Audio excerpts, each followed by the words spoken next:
اعوذ باللہ من الشیطان الرجیم، میں پناہ مانگتی ہوں اللہ کی شیطان مردود سے۔ بسم اللہ الرحمن الرحیم، شروع اللہ کے نام سے جو بڑا مہربان نہایت رحم والا ہے۔ لا اقسم بهذا البلد، میں قسم کھاتا ہوں اس شہر کی، وانت حل بهذا البلد، جبکہ اے پیغمبر تم اس شہر میں مقیم ہو، ووالد وما ولد، اور قسم ہے انسانی باپ اور اس کی اولاد کی۔ لقد خلقنا الانسان فی کبد، کہ ہم نے انسان کو مشقت میں پیدا کیا ہے۔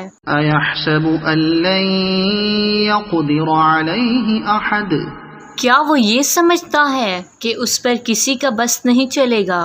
یقول اہلکت مالا لبدا، کہتا ہے کہ میں نے ڈھیروں مال اڑا ڈالا ہے۔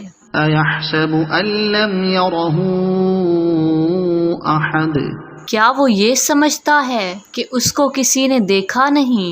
الم نجعل لہ عینین، کیا ہم نے اسے دو آنکھیں نہیں دیں، ولسانا وشفتین، اور ایک زبان اور دو ہونٹ نہیں دیے، وہدیناہ النجدین، اور ہم نے اس کو دونوں راستے بتا دیے ہیں۔ فلاقتحم العقبہ، پھر وہ اس گھاٹی میں داخل نہیں ہو سکا۔ وما ادراک ما العقبہ، اور تمہیں کیا پتا کہ وہ گھاٹی کیا ہے؟ فک رقبہ، کسی کی گردن غلامی سے چھڑا دینا ہے، او اطعام فی یوم ذی مسغبہ، یا پھر کسی بھوک والے دن میں کھانا کھلا دینا، یتیما ذا مقربہ، کسی رشتہ دار یتیم کو، او مسکینا ذا متربہ، یا کسی مسکین کو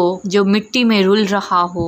ثم كان من الذين آمنوا وتواصوا بالصبر وتواصوا بالمرحمة، پھر وہ ان لوگوں میں بھی شامل ہوا جو ایمان لائے ہیں اور جنہوں نے ایک دوسرے کو ثابت قدمی کی تاکید کی ہے اور ایک دوسرے کو رحم کھانے کی تاکید کی ہے۔ أولئك أصحاب الميمنة، یہی وہ لوگ ہیں جو بڑے نصیب والے ہیں۔ والذين كفروا بآياتنا هم أصحاب المشأمة، اور جن لوگوں نے ہماری آیتوں کا انکار کیا ہے وہ نحوست والے لوگ ہیں۔ عليهم نار مؤصدة، ان پر ایسی آگ مسلط ہوگی جو ان پر بند کر دی جائے گی۔